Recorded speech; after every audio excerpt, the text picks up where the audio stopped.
Yan, Yan. Sinilah. Apa? Ni, tengok siapa tu. Abang, buat apa seorang-seorang tengah malam ni bang?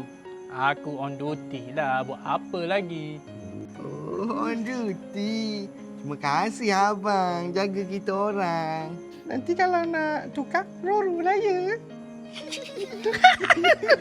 Dah, jom kita skobar ya. Jom. Mentang-mentang aku on duty malam ni. Tengoklah. Minggu depan korang pula on duty. Sejuknya malam-malam macam ni. Dek. Dek nak beli nasi lemak yang makcik jual tak? Sedap.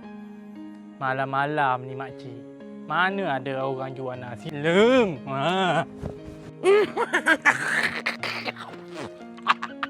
Ada muka. Nakok. Mega calaga. Mega calaga. Yasir. Calaga.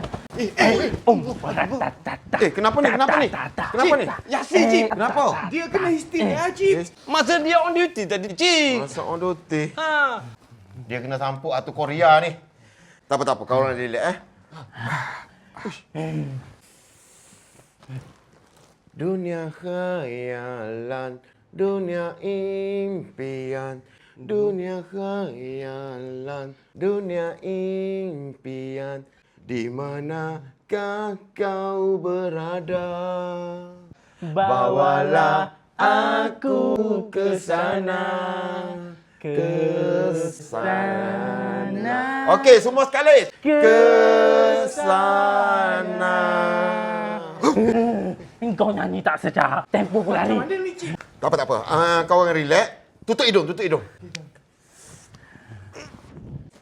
Nyanyi apa macam tu? Tempo kelak.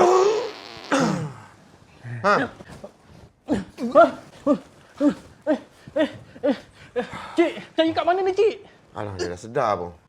Alhamdulillah. Kau kena sampuk tadi.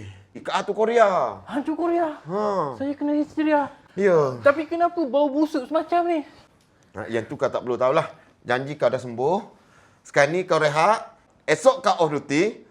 Kau tak payah pergi kawat. Kau tak payah pergi kelas. Nanti makanan kawan kau hantar kat dong, Di pondok kecil. Apa tak apa. Kau angkat dia masuk kolah. Lempar dia dalam kolah. Kolah. Jom, kolah. Cik, tak ada apa, Cik.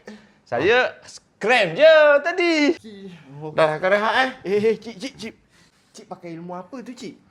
Cik ni kagat Tak, saya kaget. Oh, kaget.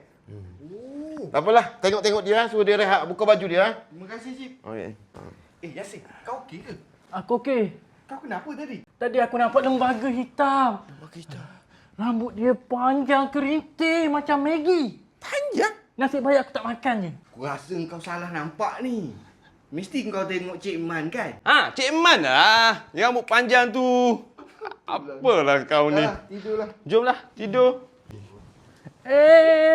Ini katil aku tempat kau sana. Tak boleh tidur berdua. Minta maaf lah. Histeria pun tak dapat MC tadi.